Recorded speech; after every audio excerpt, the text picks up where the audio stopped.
Bobby checking in. Okay, Pernell Bobby here with you with some lessons learned when it comes to the chess game. One, I should have worn my glasses. That's a guarantee. Primarily because we had this really cool set, right? And it was a Balinese set, and it resembled a lot of the Balinese architecture out here in Bali.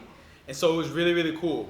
The only problem was, and it wasn't really a problem, but after an hour and a half of playing, I wanted to get my glasses away, of playing chess, those 1, 2, 3 pieces, the knight, the rook, and the bishop started to really look the same, right? Hour and a half, maybe 2 hours we were playing this game. What was learned? Some unexpected things that was learned. This is really where I want to take this. And I'm going to tell you, there was 2 days back to back that I played at 2 different hostels. Now, day 1, I walked up. The guy was from, I don't know. I forget what country. The first one wasn't as important as the second one. The first one, the guy was completely hungover. He was poop-faced from the night before. As I'm watching them play, he beat his friend, and it looked like he beat him fairly easy. And it almost was wanted to be like a little like, boom, right? But I was like, yo, I want to play. So I played. And he made a cardinal error, right? He forgot about his queen. I took the queen. The game was just like knock him up from there. It was a pretty quick, pretty simple game. There was some tension in the beginning, but really there was no like, nothing there. Now, the second day, I left Kuta, which is a place in Bali, a city in Bali, much more busy, and I came to Canggu.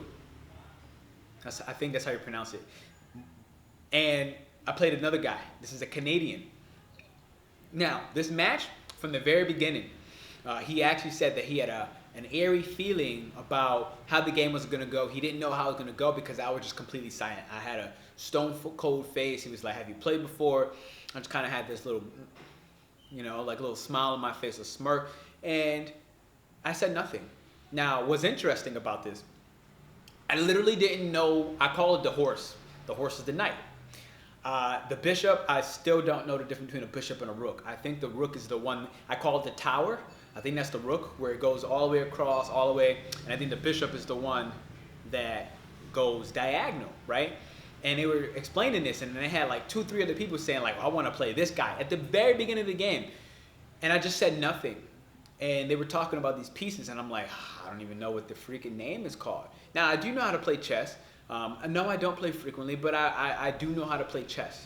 And I do like to believe that mentally, like I'm right where I need to be in the chess game. Are there some techniques that I can learn to go ahead and create traps and really manifest? Yes. Was this Canadian guy just naturally better than me as a chess player? Of course. Did he win this game? Yes. Did I lose the game? Hell no. You may be thinking, what the fuck is he talking about? Okay, this is what I mean right now. So disregarding the first game, kind of got like your rocks off, whatever. Really was no complication. The next hostel that I went to, this game was interesting. It lasted about 2 hours, maybe an hour and 45 minutes. And the whole time it was intense. It was intense. Now, what did I learn about this? A couple things. One, never take your eyes off the ball. I started to lose focus. I'll be honest. I started to lose focus about maybe an hour and a half in. I don't know. I started like looking at my phone. I took my eyes off the ball. And because of that, I made one error. One error. Now, this guy was good. At least to my standards. This guy was good. I made one error. And that one error started to really just like, it turned everything sideways. And the error wasn't even losing my queen, which I should have learned from the day before what happened when this guy lost his queen. But even when I lost my queen, I was still in control. And I knew that in my mind. I decided that I won this game. So disregarding the actual error outside the queen, because that's not the purpose of this. What did I learn when you lose the queen? Okay, one of the unexpected things, right? I related it back into real life. This is why, in my mind, I know that I won mentally. And you're going to get that answer as for why on this video. Just stick with me. One, we need to treat our queens better. We need to be more aware of our queens. Not just of their beauty, not just of their physical attributes, but of their spiritual healing practices that they have naturally, of their emotional wellness, and the way they manage their emotions, the way they treat their emotions, the way they convey the properties of just accepting their emotions and actually working through it instead of pushing it to the side.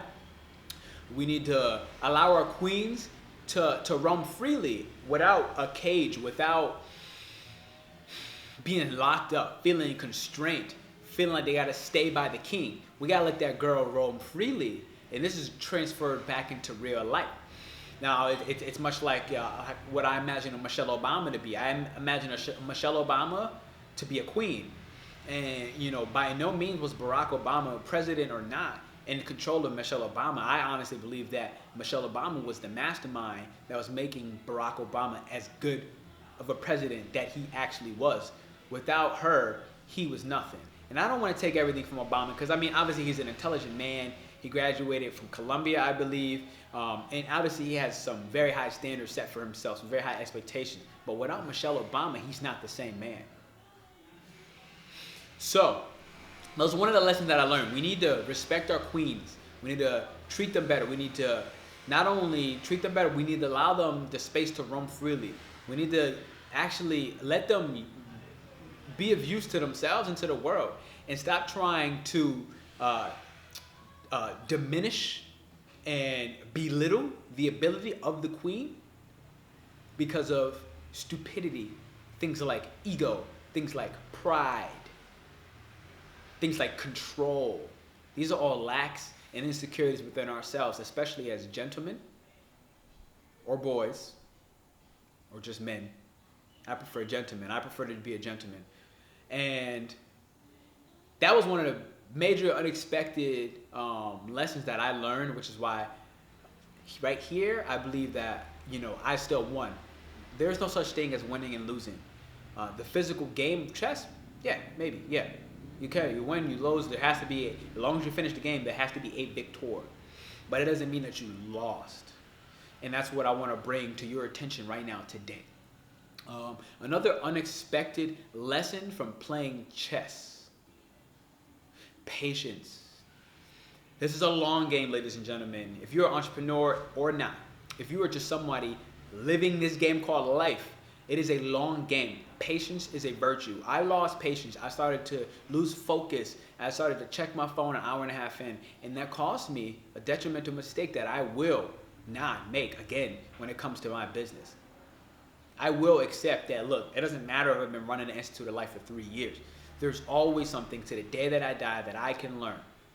Soshin, beginner's mind in Japanese. Always operate from the beginner's mind. You don't know anything. The only thing that I know is that I know nothing at all. Socrates. Listen, the blueprint, the formula has been set out for us. Everything has been already accomplished. Nothing in the world new exists. Stop trying to reinvent the wheel. Stop trying to control everything. Much like we talked about with the queen, especially the queen. She has a mind of her own. She has a spirit of her own. She has intentions of her own. And if you allow her to operate at a frequency that she feels comfortable with, at a vibration that feeds her soul, she will also, in return, not only help you, not only boast you up to your highest expression, but do so much more. She is so much more. So those are two right now of the unexpected lessons that I learned from a game of chess.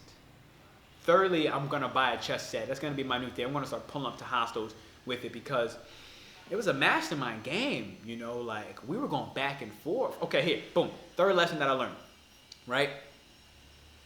Keep your cool. My entire life, people have always called me cool, calm, collected. Now, does that mean that I've never been nervous? Does that mean that I've never been in fear? Does that mean I've never been worried? Hell no. Hell no. Of course not. But I stay on the surface, cool, calm, and collected. I've talked in front of hundreds of people at times. I've done travel adventures that, you know, earlier in a woman from Argentina was talking about travel and you know, her motorbike, her grab bike went off the beaten road where all cars going this way and this one bike went this way. and she got nervous, and she spoke like, because I'm a woman, and yada yada yada. I was like, I'm just curious. Let me ask you something.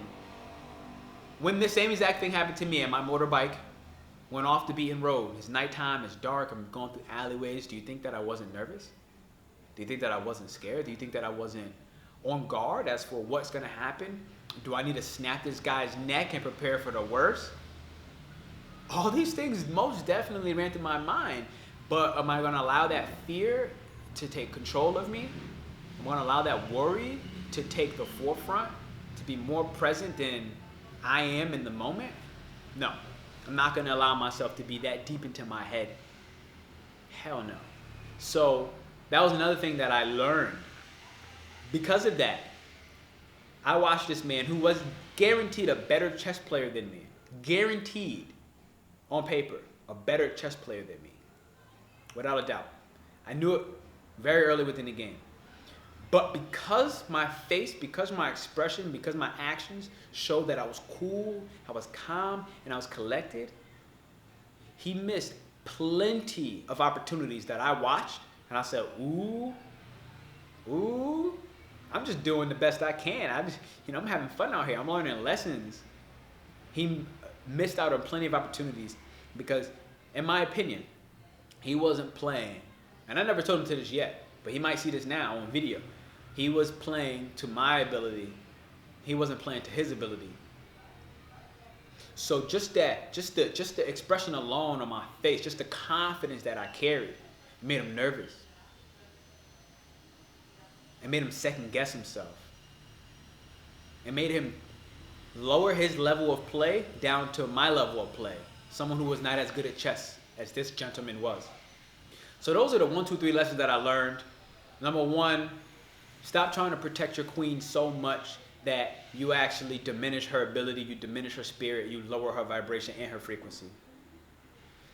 Number two, I forget the order, but stay cool, calm, and collected in all situations, especially those of danger, especially those of dire need of assistance or comfort.